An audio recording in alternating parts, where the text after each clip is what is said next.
Knobloch today, to switch gears and talk a little Oilers for a bit, said Leon Draisaitl is a maybe for game one of the playoffs. That is, for me at least, a little scary that this far out we're using the term maybe with Leon Draisaitl, considering the first playoff game might be, 15 days away or something a little less than that, maybe 13 days away. Good news on Hyman, but still, they're in a dogfight here for that top spot in the division with Anaheim. Losing Zach Hyman on top of Draisaitl, damn. I think if just get in, right? Yeah. Get in, get healthy, and you can do some damage. And I think that's kind of the mentality. I think they'd obviously like to stay in that top three, and they probably will. Or excuse me, battling for home ice, and they get to that point. But if Leon needs the time, give him the time until game one. If Hyman can't be back for the end of the regular season, but is ready for, because what did he say the other day? If this was the playoffs, he'd be playing. So give it a little bit of, if you can afford to give this break, do it now, because come game 83 and on, you can't screw around with that. So, take the time now and then try to get as healthy as you can moving forward. So, it doesn't sound like the best right now, given this, he's going to miss the road trip, Hyman is. But again, take this time now, because in a couple of weeks, you're not going to have that time and that opportunity to potentially heal up. Do you think it matters where the Oilers finish in the Pacific? I mean, I think it's fair to assume they'll be one of the top three teams, but they kind of proved last season that it was funny, wasn't it? Their only home ice they had was the Cup Finals, the only round they lost. Yeah, that's a good point. Yeah. I don't think they give a crap, to be honest. Whether it's the Ducks or the Golden Knights, I don't really think they care. And you look at it, I guess it can go either way, with 5 games left on the season for these guys, for all 3 of them. But I mean, I don't think it's forget about LA. These are the 3 teams right now that are basically jockeying for that position. So let's keep the conversation moving then. We were just talking while you were getting reconnected, the TJ Hughes rumblings. He's been connected to the Oilers a little bit. What can you tell us about TJ Hughes and his decision? Yeah, well, he's got he's got a lot of, for God's sakes. Which way do I go here? There we go. He's got a lot of options, certainly. I mean, there's a shit ton of teams that are trying to go after him and bring him in. Obviously, he's a little busy, but he's certainly going to have a decision to make once things roll out for him. A lot of interest. The Oilers certainly one of them. We know the Toronto Maple Leafs, Montreal Canadiens, Vancouver Canucks, et cetera, et cetera, et cetera. At least on this side of the border, have expressed interest. Pretty much every team has levied some type of interest in TJ Hughes. It's really going to come down to what he feels is the best fit for him and his development further, and how much of an impact he can have on one of these teams. So we'll see kind of where this unfolds once he has the time to make the decision. But the Oilers certainly in the mix. The Oilers have been pretty aggressive in trying to find additional talent in the NCAA and also overseas. And there's a kid, I totally blanked on his name. He's in Munich, I believe. He's another German player. About him. Yeah, we just talked about him. What's his name again? Oswald. Yeah, Vít Oswald. Right. So, yeah, and I think he just finished up his season over there. Had a solid season. Last couple of years prior have been not the greatest, but I mean, it's been a steady incline for him, and he had a good year this year. But he's somebody that's also been on their radar. There are a few other teams that are zeroing in on him too. But the Oilers have been kind of canvassing the market in terms of NCAA and European leagues to see what potential free agents might be available to them, and those are at least a couple of the guys. Yeah, I mean, if you're going to be a team that trades all your first-round picks and trades prospects at the deadline and all that stuff, that's how you have to build. And we've seen a guy in Szymanski, and who knows if we end up seeing Owen Michaels, who they signed last week. He's been skating with the big club. Maybe he gets a game at some point before the end of the regular season. Quinn Hudson was another example. Maybe he factors into the lineup next year. If you're not going to pick guys, you need to replenish the system somehow. Right, exactly. And this is another way to kind of going about that. And other teams certainly use this as a method as well, whether they have a deep cupboard or not. You can never have too deep of a prospect pool, right? You get to a point, not everybody's going to hit. You look at the LA Kings, for example. They had a very, very deep prospect pool at the time and were considered one of, if not the top, organizations with depth at the prospect level. And, most of them didn't hit. So you've got to be able to deepen that as much as you can. And if you can go the free agent route via the NCAA or overseas, I don't see why any team wouldn't go in that direction unless their scouting department feels, yeah, this kid's not worth it. But if there are guys that you zero in on, that a number of teams are, obviously there's some skill there. So with Hughes, a two-part question. Part one, if he's to sign with any team, do you think it would be similar to what the Oilers did with Hudson last year, where they burn a year of his contract just to try and get it over the line so he comes to them? And then also, two, like, what do you think this guy will be? Again, like, he's 24 years old. He's no spring chicken. But by the sounds of it, like, he sounds like he's got a bit more of a two-way game. And there's versatility there, where he's been a center, but you can slot him on the wing as well. So, and because of that center responsibility, yeah, it's allowed him to work on his defensive game, where there is a little bit of two-way action that he can bring into the mix. Now, obviously, significantly different at the NHL level versus the NCAA route. And if you're going to have him playing in those types of environments, it wouldn't be off the bat if he does come to an NHL club right away. It's going to be, we need you down in the A. We need you to kind of learn a little bit at the pro level and get acclimated to at least better foot speed on both ends of the ice before we start to really zero in on those talents away from the puck.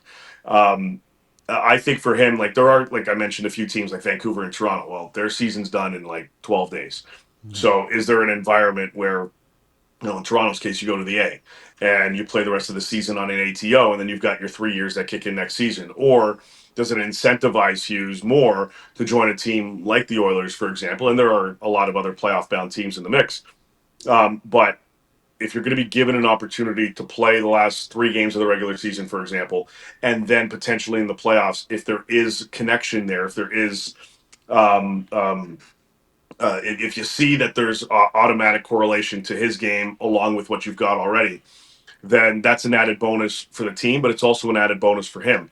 So he's got to decide whether he wants to burn that year. And I don't think a lot of teams are overly concerned with the burnage of that first year. And it's like, okay, whatever. If he helps us now and it makes him a better player overall, we're still going to be able to control this kid for the next however many years, because we'll be able to sign him after the CLC wraps up. Just for point's sake, the Oilers have one contract spot available. They're at 49 of 50. Okay, so you could sign. They could do it if they wanted to. Yeah. Yeah. I was just going to say, you mentioned like they might still be fishing in the NCAA market. Do you have any other names that you could throw out and help us make some clips out of? There's another kid that's generated a ton of interest. Again, this guy's name, although I think he's a defenseman. No, for clip purposes, I'm failing you right now. But I will. I've done it before, so I will text you when I figure out the name if it doesn't come to me in the next few minutes. Thank you. I wanted to move outside of Edmonton for the last couple things here. Vancouver clinched the best lottery odds last week, so a big hearty congratulations to Canucks fans. And I don't want this to be taken as like me saying this draft class is anything like the 2015 draft class, because we know it is not. But when the Oilers won their lottery, they sat there and said, all right, this is our chance to fully reset. And Chiarelli's in, McClellan's in. They gassed Craig McTavish as GM. They did the hard reset. Do you think there's a world where Vancouver, if they hold on to this number 1 pick, do you think ownership there sits there and goes, ooh, it's our chance for a big clean slate reset? Short answer seems to be no. I don't think they're ready for that just yet. Jim Rutherford, I believe he has 1 year left on his contract. It might be 2, but I think it's 1. And it's a hefty paycheck. And he's probably sticking around for that final year, or at least next season if there is another year on top of it. But it sounds like that's the plan at the moment, where he stays, but Patrick Alvin might be on the outs as general manager, which makes things interestingly complicated, because it's no secret who is running the organization. It's Jim Rutherford. And all the major decisions run through Jim Rutherford. Alvin's had some day-to-day responsibilities transactionally, roster-wise, etc. But all the big roster decisions have been Jim's. So if there is a GM change, whoever the hell comes in is going to want to make sure, A, what the hell are my responsibilities? And B, how long are you sticking around here, Jim? Because I need to know exactly how much leash I have in order to put my stamp on the organization. So it's a little bit of a tricky situation right now. There remains talk that this might go the direction they go, or be the direction they go in, but it's tricky. I know there's talk of Adam Foote as well. Irf and I talked about this last week on the Insider Edition. I think we're on the same. Him and I were on the same page. I don't think that's where they're going just yet. I'd be a little bit surprised if they make a coaching change. You know, they're all going to be joining. All of the staff's going to enter year 2 of their contract. Different situation as you're going through a rebuild. To be paying 75 coaches or whatever it is over the tenure, you're going to kind of want to make a decision on who your guy is once you're ready to start taking steps in the right direction.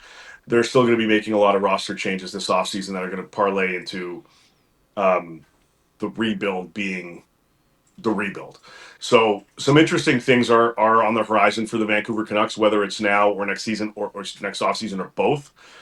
But I would be a little bit surprised if it's a full overhaul right now, unless ownership just wakes up one day and says, screw it, we're just going to do this, which I don't anticipate.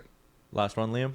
Yeah, there's going to be a big announcement, it seems like, in the CHL whenever that comes. That Kade O'Rourke, I believe is how you say his name, is going to get exceptional status and to the OHL. I guess, what do you know about this situation? And also, too, like, he is an American-born player that could get this, which would make him the first one ever, which I think would be big to counter the U.S. development program for the CHL. And that's a big part of the argument for the CHL to do this, to allow this to happen, is we're losing guys to the NCAA. We're going to be losing some 19-year-olds to the AHL once this deal with the NHL and NHLPA gets firmed up. We need some star power here. And this kid's legit. Like, he dominated the OHL Cup. He was very, very solid. Talking to a number of people there, and GMs with different OHL clubs, the consensus is this kid's in the draft. He is going number 1 in the OHL draft. And Oshawa has that pick. They want the kid. They want it to happen. I think the OHL wants it to happen. There are some outside factors like Hockey Canada that come into play here in terms of making a full decision on this one. It looks like it's trending towards he will get exceptional status. He's been in Toronto for the last, I think, 4 years, or this is his 4th year. Kid's good. Like, that was dirty. He's going to be a heck of a player by all accounts. And everybody I've talked to, scouts and others that have been watching him this season and at the OHL Cup, all believe that this kid has the makings of being, without question, the real deal. He's 6'1" right now at 15. He's a big kid. He's probably going to go up a little bit more. Right shot defenseman. There's a lot of value in this, and they're pushing for it now. It looks again like it's on track, but there are still some hurdles that need to be smoothed out, some bumps in the road that need to be figured out here before this happens, and Hockey Canada plays a big factor in this overall decision. Now, could he apply for Canadian citizenship? That's a possibility as well. But we'll see kind of where this goes. Remember, I think it was Jack Hughes that was denied exceptional status, and then he went to Michigan, and he would have been a hell of a player for the OHL to promote. And he also was in Toronto. Him and his brothers were in Toronto for a few years before making those jumps and learning the game here. He kind of very similar type of direction for O'Rourke. So we'll see kind of where this goes, but it looks like it's trending in that direction. And quite frankly, the OHL and the CHL will be better off having him. Yeah, definitely. I'm actually very curious to see, like, for those of you who don't know, O'Rourke is I believe he's from the Dallas area, or at least Texas, wherever it is, which would have made him eligible for the WHL draft, but obviously moved to Toronto. Like, how many other American players start to move to the Toronto area, for example, if you're in the West, or the vice versa, whatever it may be? Like, I said this on this show we did on Friday when there was all this talk about Ryan Lynn, and people in Vancouver were upset that he's going to Denver. He's like, but look at the positive side. There's so many more players coming to play in the CHL now from the US that never would have before because of this rule change, and it's allowing more players to be given more opportunities, which is just good for the game. And if we want to talk about expansion, you can't talk about expansion if there's not enough players to play on those 2 extra teams, or however many be, and this is the way it can open up. And I'm glad you mentioned the expansion element, because the CHL's been looking at expanding into the US further, especially the OHL. So how are you going to expand into the O into the, how are you going to have the O expanded further U.S. markets when you're denying U.S. players from effectively being part of it? It's a little contradictory. And this is another reminder that with all the changes happening with the NCAA coming in and this new 19-year-old rule that's going to be implemented for first round picks eligibility to play in the A, roll with the times, evolve. And I think the CHL's ready to do that. The OHL definitely wants it to happen. We'll see what some of the outside factors like Hockey Canada have to say, but I think it's trending in this direction because, quite frankly, it should. What's up, Nation citizens? If you enjoyed today's episode of Oilers Nation Every Day, make sure you hit the subscribe button here on our YouTube to not miss any of our content. We got you covered from interviews, insight, analysis, everything you need to stay up to date on everything around the team. Hit that subscribe button so you don't miss a video.